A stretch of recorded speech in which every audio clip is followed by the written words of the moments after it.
Place à présent à un autre gros match du week-end et c'est Hervé Matou qui va nous livrer son analyse. Saint-Etienne reçoit le PSG et les Parisiens ont déjoué tous les pronos cette semaine en allant s'imposer à Old Trafford. D'ici au match retour, le PSG va jouer tous les 3 jours et devra encore composer sans Neymar ni Cavani.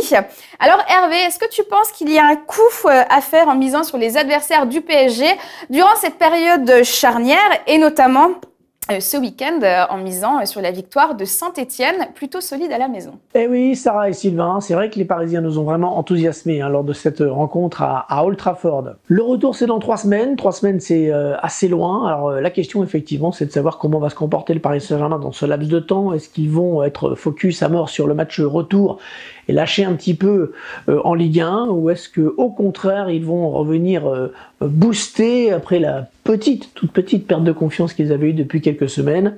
J'opterais plutôt pour cette hypothèse. J'ai le sentiment que si Paris avait été accroché à Manchester, alors là ils auraient été stressés, ils n'auraient pensé qu'au match retour. Là ils vont pouvoir le laisser de côté et je les vois accumuler les bons résultats, d'autant que le programme qu'il aurait proposé n'est pas très effrayant. Il y a 3 matchs de suite au Parc des Princes, face à Montpellier, face à Nîmes, face à Dijon en coupe.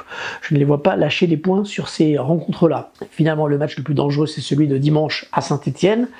Là, effectivement, on peut imaginer une victoire des Verts, pourquoi pas, mais malgré tout, je jouerais plutôt une victoire parisienne ou un match nul. Voilà, je pense que les Parisiens ont montré à Old Trafford qu'au-delà de leur qualité technique qu'on connaît tous, ils étaient une équipe qui pouvait aller au mastic, et je pense que mentalement, ils sont plus forts que jamais. Donc je ne les vois pas perdre du côté de Geoffrey Guichard.